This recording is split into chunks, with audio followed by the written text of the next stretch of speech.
இந்த நாடு முழுக்க இருந்த முக்கியமான நிகழ்வு என்ன என்பதை பார்த்தோம். காங்கிரஸ் கட்சியில் ஒரு மிக முக்கியமான மாற்றம் தேவை என்று கூறுகிறார்கள். அது என்ன மாதிரி மாற்றம், அதை பற்றி ஒரு செய்தி தொகுப்பை இப்போது நாம் பார்க்கலாம்.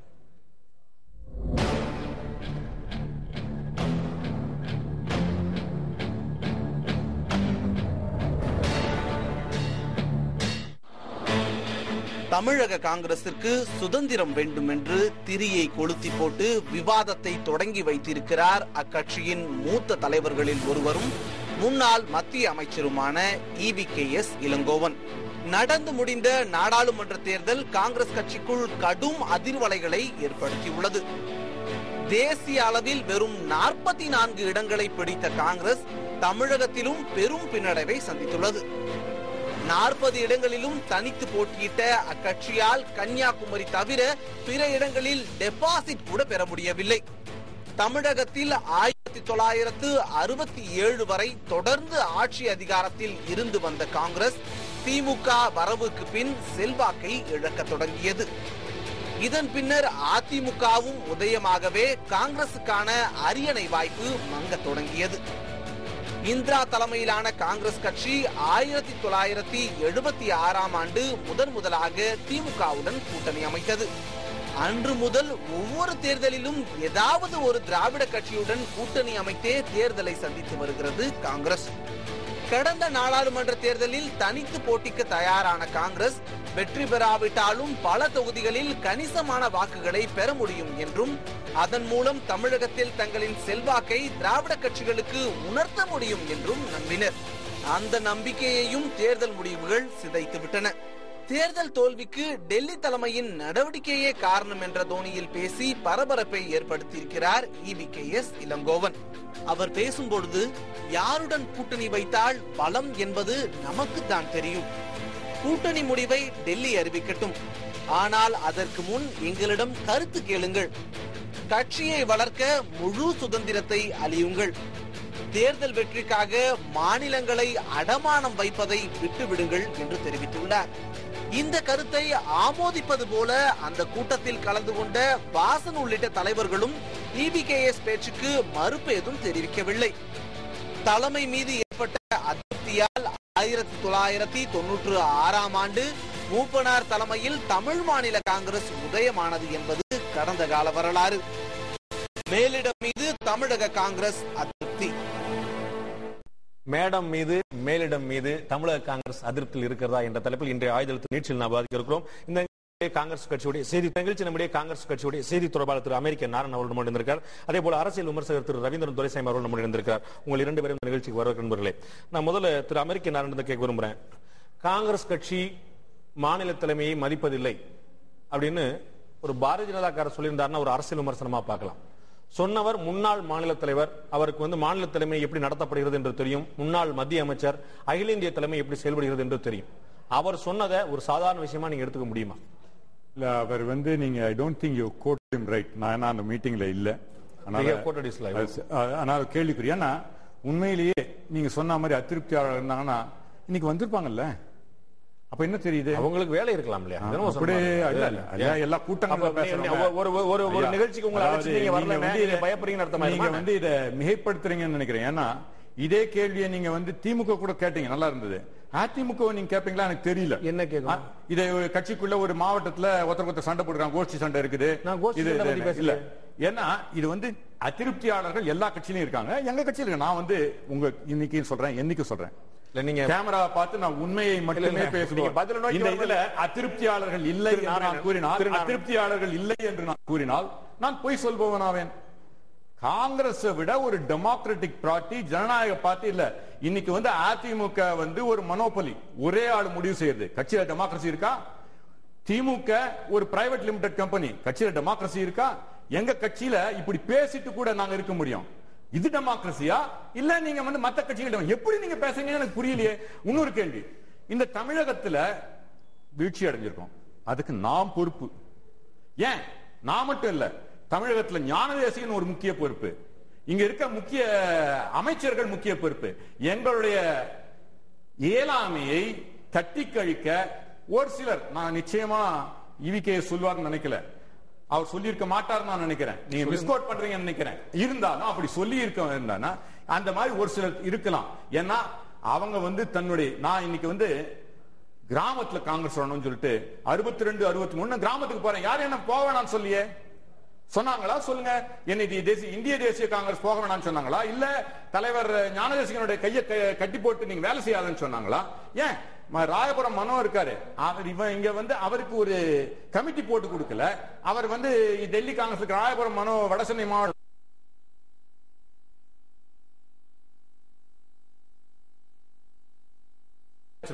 அப்ப இவர்கள் தங்களுடைய தொகுதியை பலப்படுத்தாமல் இருந்துவிட்டு, கட்சியை பலப்படுத்தாமல் இருந்துவிட்டு, அகில இந்திய தலைமை எங்கள் கையை கட்டிவிடும் சொல்வது நியாயமா? இல்ல, ஒரே ஒண்ணு, கேபினட் அமைச்சர் ஒரு முதலமைச்சர் எங்களுக்கு 4 முதலமைச்சர், ஏன்னா அவங்க முதலமைச்சர் ரேங்க், அப்ப 4 முதலமைச்சர் எங்களுக்கு கொடுத்துருக்காங்கன்னு அர்த்தம். அதாவது காங்கிரஸ்காரங்க இப்ப என்ன சொல்றாங்கன்னா கையை கட்டி போட்டாங்கன்னு. காரணம் அவுட் ஆஃப் பவர்ல இருக்கிறாங்க.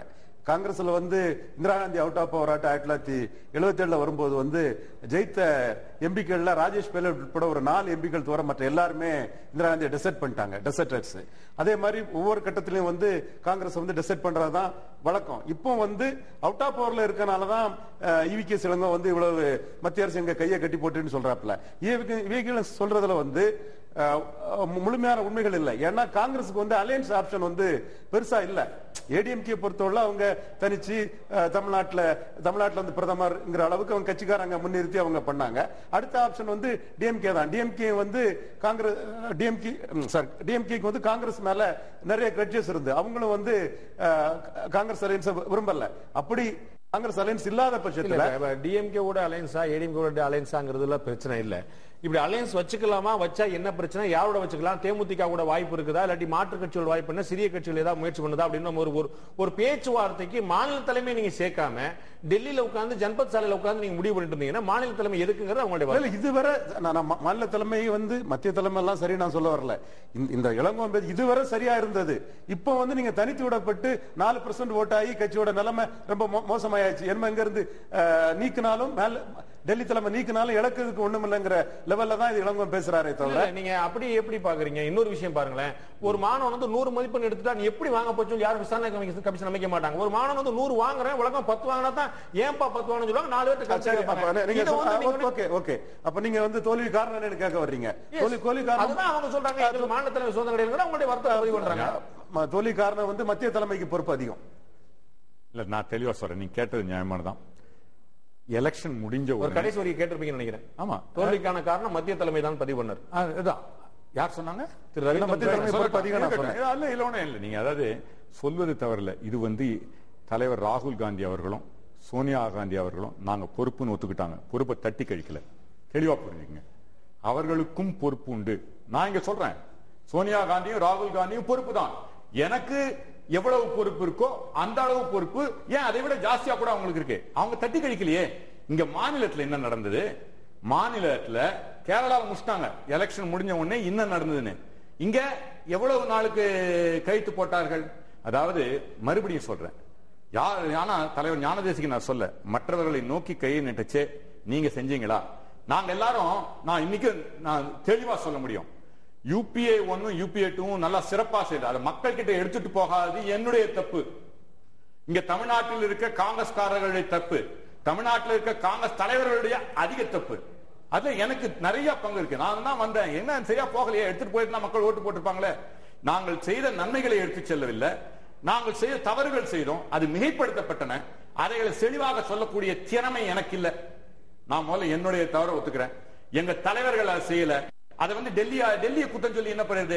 அதாவது கூரை ஏறி கோயில் பார்க்காதவன் வானை ஏறி வைகுந்தம் போனானா. இங்க சரியா செய்யணும். எங்களுக்கு சரியான 3 லெட்டர் வார்த்தை இருக்கு, அது தமிழ்ல சொல்லுவாங்க. அது இல்ல எங்களுக்கு, எனக்கு இல்ல. அப்போ மற்ற தலைவர்களை இன்னும் கேட்ட இடைத்தலைவர்கள் அகற்றணும்னு சொல்ற இதுன்னா எங்க ராகுல் காந்தி என்ன சொன்னாரு? கட்சியில டெமோக்ரஸி வேணும்னு சொல்லிட்டு இந்த எம்பிக்களை தேர்ந்தெடுப்பது அவர்களை அதான் நான் கிராமத்துல போறேன். கிராமத்துல இருக்க காங்கிரஸ்காரன், கிராமத்துல இருக்க தலைவர், கிராம ஊராட்சி தலைவர் தேர்ந்தெடுக்கணும். நான் இன்னைக்கு முயற்சியில் இறங்கியிருக்கேன். அதை கொண்டு வர பார்த்தாரு. ஆனா இந்த இடைத்தலைவர்களுக்கு நடுவில் இருக்காங்க தலைவர்களுக்கு இன்னைக்கு என்னன்னா கட்சி தராத அங்கீகாரத்தை எங்க கட்சியை நான் சொல்றேன், எந்த ஒரு தொண்டனும் என்ன மாதிரி தொண்டனும் ஒரு அணியில இருக்கணும்னு விரும்பல. அவன் கட்சியில இருக்கணும். ஆனா கட்சி தராத அங்கீகாரத்தை அந்த அணி அவனுக்கு தருது. ஏன்னா கட்சி தலைமைக்கு நேரா தொடர்பு இல்ல. இந்த இடைத்தரகர்கள் தான் இவங்களுக்கு அணி இது தராங்க.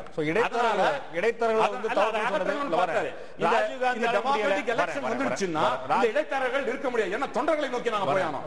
அதை மறுப்பதற்காக இந்த இடைத்தரகர்கள் இவர்கள் மேல குற்றம் சாட்டுகிறார்கள். ராஜீவ் காந்தியால முடியாத விஷயம், ராகுல் காந்தி சொல்லி முடியாத விஷயம் அப்படின்னா அது பலவீனம் தலைமை மீதா கீழே இருக்கு அப்படின்னு பார்க்கிறோம். இன்னொரு முக்கியமான விஷயம், தமாக உருவாவதற்கான வாய்ப்பு தமிழகத்தில் தற்போது. மீண்டும் ஆயுதத்தை நீட்சிக்கு உங்கள் அனைவரும் அன்போடு வரவேற்க நண்பர்களே. மேலிடம் மீது மேடம் மீது தமிழக காங்கிரஸ் தலைவர்கள் அதிருப்தியில் இருக்கிறார்களா என்ற தலைப்பில் இன்றைய ஆயுதத்தை நீட்சி பார்த்துக் கொண்டிருக்கோம். நான் திரு ரவீந்திரன் துரைசாமி கேட்க விரும்புறேன், தமாக உருவாவதற்கான வாய்ப்பு வந்துருதா? இப்போ திரு இளங்கோவனுடைய பேச்சு பார்த்தது அதுபோல நம்ம தோப்புல முன்னாடி சொன்னது போல அதுக்கு ஞானதேசியின் தரப்புலையோ வாசன் தரப்புலையோ சிதம்பரம் தரப்புலையோ மற்ற அணி தலைவர்கள் கோஷ்டி சொல்ல வேண்டாம், அணி தலைவர்கள் தலைப்புலையோ எங்கேயுமே ஒரு அதிருப்தி குரலோ இல்ல இப்படி பேசக்கூடாதுன்றதோ வரல. அப்ப எல்லாருமே எதிர்பார்த்துட்டு இருந்த மனசுல நினைச்ச ஒண்ணுதான் இளங்கோவன் சொல்லியிருக்கிறாரா? அதாவது தமாக உருவாகின நோக்கம் அவங்களுக்கு இல்ல. பலகீனம் அடைந்த காங்கிரஸ் தலைமை கிட்ட பவர் பாலிடிக்ஸ் பண்ணி அவங்க மீண்டும் தலைமையும் தமிழ்நாடு காங்கிரஸ் அவங்க கைப்பற்றணும்னு எதிர்பார்க்கிறாங்க. அந்த அளவுக்கு இவங்களுக்கு தமாக உருவாக்கக்கூடிய பலம் வாசனுக்கு தமிழக காங்கிரஸ் கைப்பற்றணும்னு யார் பாக்குறான்றீங்க? வாசன் அதாவது அவர்கிட்ட தானே இருக்கு. மாத்திரக்கூடாது அவங்க ரீடைன் பண்ணணும். ஞானதேசியன் கண்டி பண்ணும் அல்லது அந்த இடத்துல வாசனோ இளங்கோவனோ அவங்க வேண்டிய ஆள் கண்டி பண்ணுங்கிற அந்த பவர் பாலிடிக்ஸ் தான் பண்றாங்க. ஆக்சுவலா எந்த பவரும் இல்லாம பவர் பாலிடிக்ஸ் பண்றாங்க. ஆக்சுவலா மேல இருக்கவங்க திரு வாசனுக்கு தமிழகத்துல அதிகபட்சமான ஒரு செல்வாக்கு இருக்கு அப்படிங்கிற நீங்க மறுத்த முடியாது. வாசனுக்கு ஆதரவாளர் அதிகம். திரு சிதம்பரத்தையோ திரு தங்கபாலுவையோ மற்ற தலைவர்களையோ கம்பேர் பண்ணுவோம், நிச்சயமா அவங்க எல்லாம் ஒரு ஸ்டேச்சர் உள்ள தலைவர்கள் தான். தொண்டர்கள் மத்தியில ஆக அதிக பலம் உள்ளவர் வாசன்கிற மறுக்க முடியுமா? இருக்கல வாசனுக்கு அதிகம் உள்ளவர் ஃபர்ஸ்ட், ரெண்டாவது அப்படிப்பட்ட வாசனால கண்டெஸ்ட் பண்ண முடியலையே. ஒரு மயிலாடுதுறையில அவரால் போட்டியிட முடியல, ஓடிட்டாரா? என்ன இப்படி சொல்றீங்க நீங்க? நிச்சயமா நீங்க அரசியல் விமர்சகர் மாதிரி நீங்க சொல்லணும். அப்படி நீங்க ஓடிட்டாரே அப்படிங்கறத சொல்லக்கூடாது. நான் சொல்ல வரேன், தேர்தல போட்டியிடணும் போட்டு சிதம்பரம் ஓடிட்டாருன்னு சொல்ல போறீங்களா? மன்மோகன் சிங் மக்களவை தேர்தல் போட்டியிடவே இல்லை, மூப்பனார் மக்களவை தேர்தல் போட்டியிடவே இல்லை, அண்ணாதுரை ராஜ்யசபாக்கு தேர்ந்தெடுக்கப்பட்டாரு. அப்ப மக்கள்கிட்ட ஓடுனாங்க இல்ல. அந்த நிலைமை வேற, இந்த நிலைமை வேற. எப்படி கூட்டணி இருந்தா போட்டியிட்டு இருப்பாங்க. வாசனும் சிதம்பரமும் கூட்டணி இருந்தால் போட்டியிட்டு இருப்பார்கள் நிச்சயமாக. கூட்டணி இல்ல சிதம்பரமே குறிப்பிட்டது போல இந்த தமிழகத்தில் அதிகமான அளவு தேர்தலில் போட்டியிட்ட காங்கிரஸ் தலைவர் திரு சிதம்பரம். ஆமா, அப்புறம் என்ன ஒரு நாள் கூட்டணி அமையதுக்கு முன்னாடி நீங்க சொல்லி இருக்கணும், நான் இப்ப போட்டியிடல, எனக்கு இந்தியா ஃபுல்லா நான் பெரிய தலைவர், இந்தியா ஃபுல்லா என்னோட பொருளாதார சாதனைகளை பிரச்சாரம் பண்ண பாரம்பரியமிக்க காங்கிரஸ் கட்சியை விட்டுட்டு 2 நாள்ல தமாக ஆரம்பிச்சு தேசிய அளவுல போய் சின்ன வாங்கிட்டு வந்து அத்தனையும் போய் போராடி ஜெயிச்சு வெற்றி பெற்றவங்க அந்த கட்சி. அது மூப்பனார் 77 இந்திரா காந்தி பிரச்சாரம் பண்ணாத ஒரு சூழ்நிலையில 27 சீட்டும் 17% ஓட்டையும் காட்டினவர். 89 அவரை சீஃப் மினிஸ்டர் ப்ரொஜெக்ட் பண்ணாங்க. அவர் காங்கிரஸ்ல லீடர். இப்போ உள்ளவங்க அந்த அளவுக்கு லீடர்ஷிப் இமேஜ்ல இல்லங்கிறதா உண்மை. தேர்தல போட்டி இல்லைங்கிற வச்சு நிச்சயமாக கூட்டணி அமைவதற்கு முன்பாக சொல்லி இருந்தால் நான் ஒத்துக்கிடுவேன். கூட்டணி இல்லங்கிற பிறகு அதை சொல்லும் போதுதான் அது சந்தேகத்தோட பார்க்க வேண்டியது. திரு நாராயணன், இதுல பாத்தீங்கன்னா மாநில தலைமைக்கான சுதந்திரம் கொடுக்கல அப்படின்னா கொடுத்திருக்காங்க, எங்க எல்லாருடைய தப்புன்னு சொல்லி சொன்னீங்க. ஆனா ஒரு நிச்சயமான ஒரு பெரிய குற்றச்சாட்டு காங்கிரஸ் மேல உண்டு. இன்னைக்கு இல்ல, இந்திரா காந்தி பீரியட்ல இருந்து மாநில தலைவர்கள் வளர விடுறதே கிடையாது. கருணாகரன் ஆகட்டும், காங்கிரஸ் காமராஜ் ஆகட்டும், இன்னைக்கு நம்ம ரெட்டி ஆகட்டும், ஜெகன் ரெட்டிக்கு ஒரு முதலமைச்சர் பதவி கொடுத்தா ஆந்திரா 10 சீட்டா அடிச்சிருக்கலாம், ஒண்ணுமே இல்லாம போயிருக்காது. இப்படி ஒவ்வொரு அர்ஜுன் சிங்ல இருந்து பல இடங்கள்ல அவரெல்லாம் அழுத்தப்பட்டு கொண்டே இருந்தார்கள். அப்ப இந்திரா காந்தி மாதிரி ஒரு அற்புதமான ஸ்டேச்சர் இருந்துச்சு, ஒரு மாபெரும் தலைவர் தேசியம் முழுக்க. அந்த ஸ்டேச்சர் இன்னைக்கு ராகுல் காந்திக்கோ சோனியா காந்திக்கோ இருக்குன்னு சொல்ல முடியுமா? அதே அளவு இணையான பலமும் சக்தியும் கரிஷ்மாவும். நான் என்னைக்கும் போய் சொல்றது இல்ல, நீங்க சொல்றது உண்மை. அதுல ஒன்னும் இந்திரா காந்திக்கு இணையாக இன்றைய நிலையிலே எங்களது தலைவி சோனியா காந்தி அவர்களோ எங்களது இளம் தலைவர் ராகுல் காந்தி அவர்களோ இருக்காங்களா? இல்லதான். ஆனா இந்திரா காந்திக்கு இணையா ராஜீவ் காந்தியே கிடையாது. ஆனா ராஜீவ் காந்தி இந்திரா காந்தியை விட அதிகமாக ஓட்டுகள் வாங்கினார். 400 சொச்சம் இது இருந்தது. அதுக்கான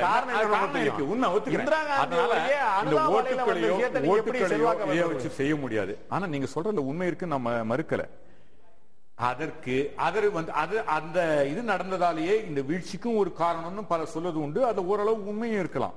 ஆனா இன்றைய நிலையில எப்படி இன்னைக்கு கிராமத்துல போய் நான் கிராமத்துல இருக்க காங்கிரஸ்காரங்க எந்த அணியா இருந்தாலும் சேர்ந்து அவர்களை ஊராட்சி தலைவரை தேர்ந்தெடுக்கணும்ன்றதான் இன்றைய முயற்சியில் நாங்க இறங்கி இருக்கோம் 62-63. அதே போல இங்க அவர்களை இவர்களை கன்சல்ட் பண்ணாம செய்யறாங்கன்னா நிச்சயமா இல்ல.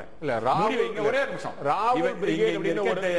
நமது முதலமைச்சர் அதிமுக தலைவி ஜெயலலிதா அவர்களோ திமுக தலைவர் கலைஞர் கருணாநிதி அவர்களோ அவங்க கட்சியில முடிவு இருக்கிறாங்க. ஆனா இவங்க எல்லாரையும் கன்சல்ட் பண்ணுவாங்க. அதே போல இங்க தமிழக தலைவர்கள் கூட யாருமே பேசலன்னு சொல்லுங்க பாக்கலாம். சத்தியமா பேசுறாங்க. இன்னும் புரிஞ்சுக்கணும், இது ஏதோ இளங்கோவனோ மற்றவங்கள பேசுற விஷயம் இல்ல. கேரளால தவறா சொல்லல. இளங்கோவன் என்ன சொல்றாரு, டெல்லியில இருக்க காங்கிரஸ் எப்படிப்பா தெரியும் ஒரு எம்பி எம்எல்ஏ யார் இருக்கணும்னு சொல்றது நியாயமா? ஆனா அதை விட தலைவர் ராகுல் காந்தி சொல்றது சரின்னு இளங்கோவனே ஒத்துக்குவாரு. இங்க சத்தியமூர்த்தி பவன்ல இருக்க தலைமைக்கு ஒரு சின்ன ஒரு வட்டாரத்துல என்ன ஒரு கிராமத்துல தெரியும். நீங்க முதல்ல சொன்னீங்க இளங்கோவன் அப்படி சொல்லிருக்க மாட்டாருன்னு. இல்ல இப்ப நீங்க படிச்சு காட்டுனீங்க இன்டர்மிஷன்ல. அப்புறம் இளங்கோவன் சரியா தான் சொல்லிருப்பாரு. நீங்க நடுவுல சொல்லி காட்டுனீங்க. இப்ப நான் படிச்சு காட்டுறேன் சொல்லுங்க. ஆனர்ல டெல்லியில் உள்ளவர்கள் ஒரு சில மாநிலங்களை அடகு வைத்தாவது இந்த நாட்டை ஆள வேண்டும் என்று நினைப்பார்கள். ஆனால் மாநில நலனை காக்கும் கட்சியிலே மக்கள் மத்தியில் எப்போதும் வெற்றி பெறும். டெல்லி தலைமை மாநில தலைமை அடமானம் வைத்தா செயல்படும் சொல்றாரு. அப்ப கரெக்டா சொல்லிருக்காரு இல்லையா? டெல்லி தலைமைன்னு அவர் சொல்றது சோனியா காந்தி அவர்களையோ இல்ல தலைவர் ராகுல் காந்தி அவர்களையோ நரேந்திர மோடி அவர்கிட்ட போய் இந்த கேள்வி கேளுங்க. அவர் சொல்லுவாரு என்னன்னா எங்க காங்கிரஸ் கட்சின்றது ஒரு மனோபொலி இல்ல ஜெயலலிதா அவர்கள் மாதிரி, இல்ல ஒரு பிரைவேட் லிமிடெட் இல்ல கலைஞர் கருணாநிதி மாதிரி. இது ஒரு கூட்டு. இது அதற்கு சிடபிள்யூ ஒரே நிமிஷம் எனக்கு பேச வாய்ப்பு கொடுங்க. காங்கிரஸ் வர்க்கிங் கமிட்டி ஒன்னு இருக்கு. அதுல பல பேர் you need to give me a minute. No, I won't. You ask me a question. No, I refuse to. I will walk out if you don't give me a minute. Because I need a minute. நீங்க கேள்வி கேட்டீங்க, எனக்கு பதில் சொல்ற வரைக்கும் நீங்க கொடுத்துதான். நான் இல்ல முடிச்சறேன். நீங்க அடுத்த கேள்வி கேட்கலாம். இல்ல காங்கிரஸ் வர்க்கிங் கமிட்டில ஒரு சில பேர் சொல்லுவாங்க I have to clarify here. உங்களோட கூட்டு வைக்கணும் சொல்லுவாங்க. அது சரியான இதுவா இருக்காது. ஆனால் உரிமை இருக்கிறது. அதை வைத்து தலைமை முடிவு எடுக்காது. இப்ப நீங்க சொல்லுங்க. The same thing I can also say. ஒரு விஷயம் உங்களுடைய கட்சியை பத்தி நீங்க விளக்கம் சொல்லும் போது நான் இன்டர் பண்ணவே மாட்டேன். இன்னொரு கட்சியை பத்தி நீங்க சொல்லும் போது நிச்சயமா நான் இன்டர் பண்ணி ஏன் அப்படி அதுக்காக தான் அவங்க அப்படி சொல்லும்போது அந்த கட்சியில ஆள் இல்லங்கும் போது I have to interrupt. Yes, அதுக்காக தான் இன்டர் பண்ணேன். நீங்க சொன்னீங்க இது நாங்க ஒரு மோனோபோலி மாதிரி இல்ல கட்சி மாதிரி இல்லன்னு சொல்லிட்டு. என்னுடைய கேள்வி பாருங்க, அவங்களுக்கு இல்லங்கனால கேக்குறேன். ஒரு அமைச்சரவை கூடி எடுத்த முடிவை கிழிச்சி எறின்னு சொல்லி சொன்னது ஜனநாயகம் இல்லையா? அது சர்வாதிகாரம் இல்லையா? இன்னொரு கேள்வி, ராஜீவ் காந்தி நேரு குடும்பத்தை தவிர இந்த காங்கிரஸ் கட்சியில வேற யாரே இல்லையா? இது ஒரு லிமிடெட் கம்பெனி கிடையாதா? நீங்க என்ன சொல்றீங்க? ஜனநாயகம் நீங்க எங்க சொல்றீங்க? கேள்விக்கும் பதில் சொல்றேன், தெளிவா பதில் சொல்றேன். முதல் கேள்வி, ஒரு அமைச்சரவை கூடி எடுத்த முடிவுக்கு ராகுல் காந்தி அவர்கள் கிழித்து போட்டாரு, இது ஜனநாயகமானு கேட்டீங்க. உங்களுடைய கேள்வி நியாயமானது. அதான் நான் இன்னைக்கு சொல்ற பதில் மக்கள் புரிந்துக்குவாங்க. அந்த அமைச்சரவை எடுத்துக்கூடிய முடிவுக்கு மக்களுடைய ஆதரவு இருந்ததா? நீங்க சொல்லுங்க. மக்களுடைய ஆதரவு இல்லாத விஷயத்தை ஏன் மத்திய அரசு செய்த முயற்சித்தது? நான் சொல்றேன், ஒரு தலைவர்ன்றது மறுபடியும் சொல்றேன், பல நேரங்களில் எங்கள் தலைவர் மூப்பனார் சொல்லிருக்காரு, அதாவது நாம் பெருசா கட்சி பெருசா, கட்சி பெருசு, கட்சி பெருசா நாடு பெருசானா நாடு தான் பெருசு. அவர் தான் ஒரு உண்மையான தலைவராக இருக்க முடியும். ஒத்துக்கிறீங்களா? ராகுல் காந்தி என்ன சொன்னாரு? மக்களுடைய மனநிலையை அமைச்சரவை செய்யவில்லை, கட்சியின் சார்பாக நான் எதிர்க்கிறேன். அவர் உண்மையான தலைவரா இல்ல அமைச்சரவை எடுத்துட்டாங்க? ரெண்டாவது கேள்வி கேட்டீங்க, அதுக்கும் பதில் சொல்றேன். சோனியா காந்தி ராகுல் காந்தி ஒரு குடும்பத்தில் இருக்காங்க, அவங்க தான் கட்சியில் தலைமையில் இருக்குமான்னு. ராகுல் காந்தி என்ன சொன்னார் தெரியுமா? ராகுல் காந்தி சொன்னாரு, நான் எனக்கு இந்த பொறுப்பு இந்த இதுல இருக்கிறது ஒரே ஒரு காரணம் தான், இந்த குடும்பத்துல நான் பிறந்துட்டேன் ஒரே ஒரு காரணத்துக்காக நான் இங்க இருக்கேன்னு எனக்கு புரியும். எனக்கு ஒண்ணு என்னை விட தகுதியான தலைவர் இருக்காருன்னு அவர் சொல்லியிருக்காரு. ஆனா நான் ஏன் இங்க இருக்கேன்னா, இந்த கட்சியில ஒரு டெமோக்ரஸியை கொண்டு வரணும். நான் இந்த பொறுப்பை விட்டு ஓடி போயிடலாம், ஆனா இங்க இருந்து மாற்றங்களை கொண்டு வருவதற்கு நான் முயற்சி செய்கிறேன். அவரே ஒத்துக்கிட்டாரு. டைனஸ்டி இருக்கிறதால தான் அவர் வந்தாரு. அவர் ஒன்னும் நான் போய் சொல்லல, மற்றவங்களை மாதிரி நான் திறமைசாலின்னு சொல்லல, என்னை விட திறமைசாலிகள் இருக்காங்கன்னு அவர் சொல்லியிருக்காரு. இருந்தாலும் டெமோக்ரஸியை அவங்களால தான் கொண்டு வர முடியும். இந்த கட்சியை பிணைக்கின்ற இன்னைக்கு இன்னொரு தலைவர் சொன்னார், எங்க கட்சியிலே ஒரு தலைவர் சொன்னார், இன்னைக்கு இந்த கட்சி இந்த இவ்வளவு பெரிய தோல்விக்கு பிறகும் ஒன்றாக இருக்குன்னா நேரு காந்தி குடும்பம் அது பிணைத்திருக்கு. அதனாலதான் நாங்க அவங்க வேணுங்கிறோம். என்ன அவங்க என்ன எங்களுக்கு மாமனா மச்சானா இல்ல, அவங்க இந்த நாட்டுக்கும் எங்க கட்சிக்கும் நல்லது செய்யறாங்க ஒரே ஒரு காரணம். அவங்களோட நல்ல தலைவர் தான் நிச்சயமா தேர்ந்தெடுப்போம். ரவீந்திரன், இது டெமோக்ரசி இல்லையா? நான் சொன்ன சரி. சோனியா காந்தி ராகுல் காந்தி காங்கிரஸ் யூனிஃபையிங் ஃபோர்ஸ். அவங்க எனர்ஜைஸ் பண்றாங்க, மாறுபட்ட கருத்துக்கே இடம் இல்லை. ஆனா இவங்க வந்து 2009 வந்து மன்மோகன் சிங்கை ப்ரொஜெக்ட் பண்ணாங்க. மன்மோகன் சிங்கே மக்களவையில பதிவு பண்ணியிருக்காரு, சாதாரண ஆட்டுக்குட்டியானா இரும்பு மனிதன் அத்வானியை தோக்கடிச்சுக்கிறேன்னு சொன்னாப்ல. 2014 அவங்களால மன்மோகன் சிங்கை ப்ரொஜெக்ட் பண்ண முடியல. அவங்களே பண்ண ஆட்சிக்கு வெளியே இருந்து இவங்க யோக்கியர் ஆயிடுவாங்க. யோக்கியர் வார்த்தை, ஆட்சிக்கு வெளியே இருந்து வந்து அந்த ஆட்சியை பற்றி நல்லது கெட்டதை அவங்க எடுத்துக்க மாட்டாங்களா? அது எந்த வகையில நியாயம்? 2009 அவங்க ப்ரொஜெக்ட் பண்ணாங்க ஷுவர். பார்லிமெண்ட்ல மன்மோகன் சிங் பேசுறாரு, அந்த பேச்சை கேட்டதுமே சோனியா ஷாக் ஆகுறாங்க. நான் சாதாரண ஆட்டுக்குட்டி, ஒரு லேம்ப் வந்து அயன்மேனை தோக்கடிச்சங்கிறத பேசுறாரு. ஒண்ணு. அடுத்தாப்புல வந்து அந்த கரப்ஷன் சம்பந்தப்பட்ட பில் வந்து அகில இந்திய காங்கிரஸ் கமிட்டி தலைவர் மதிப்பு மரியாதை சோனியா காந்தி அம்மையார் அவர்களோட ஒப்புதலோட வந்ததுதான். அதை வந்து துணைத் தலைவர் ராகுல் காந்தி கிழிச்சு போடல என்ன இருக்குது? அது என்ன ஒரு இது? அது என்ன சரி அப்படியே பண்ணாப்ல. அந்த கேஸ் வந்து இமிடியேட்டா வந்தது லாலு பிரசாத் யாதவ்ஜியை மையப்படுத்தி தான். அவர்களோட திரும்ப எப்படி கூட்டணி அமைச்சீங்க? அப்புறம் அங்க பிரச்சாரம் பண்ண மாட்டீங்க.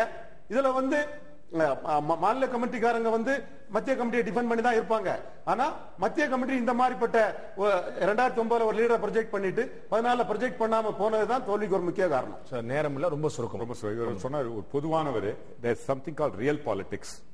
இன்னைக்கு அதாவது இயேசு கிறிஸ்து சொன்னாரு, உங்கள் மீது குற்றம் இல்லாதவர்கள் மற்ற அந்த இது மேல் கல்லெறியுங்கள், யாரும் எறிய முடியாது. இன்னைக்கு நாட்டுல நல்லவங்க இருக்காங்க, ஆனா குற்றம் சாட்டப்படாதவர்கள் ரொம்ப குறைச்சல். குற்றம் சாட்டப்பட்டவர்களும் அயோக்கியர்கள் இல்ல. அது மாதிரி இருக்குச்சு. இன்னைக்கு ரியல் பாலிடிக்ஸ்ல அதான் பண்ண வேண்டியது. டெமோக்ராட்டிக் பார்ட்டி இந்த கண்ட்ரி, அதுல ஒன்றும் சந்தேகமே வேணாம். லாலு தான் யோக்கியன்னு சொல்ல போறீங்களான்னு தெரியல. எனக்கு வந்து மோஸ்ட் டெமோக்ராட்டிக் பார்ட்டி காங்கிரஸ் தான் அப்படிங்கிற அவங்களுடைய பார்வையா இருக்குது. அதுல மாற்று கருத்துகள், விமர்சனமான கருத்துக்கள் வருகின்றன. இது கவலை நாம் பார்க்கிறோம். நம்மை விட அதிகமாக கவலைப்பட வேண்டியது காங்கிரஸ் கட்சி. அந்த கட்சியுடைய மாநில தலைமைக்கும் அகில இந்திய தலைமைக்கும் தெரியும் நிச்சயமாக எந்த நேரத்தில் என்ன செய்ய வேண்டும் என்று. நிகழ்ச்சியில் கலந்து கொண்டு கருத்தெடுத்த விருந்தினர்கள் 2 பேருக்கும் நன்றி. பார்த்த உங்களுக்கு நன்றி. மீண்டும் இன்னொரு நிகழ்ச்சியில் சந்திப்போம். அதுவரை நன்றி, வணக்கம்.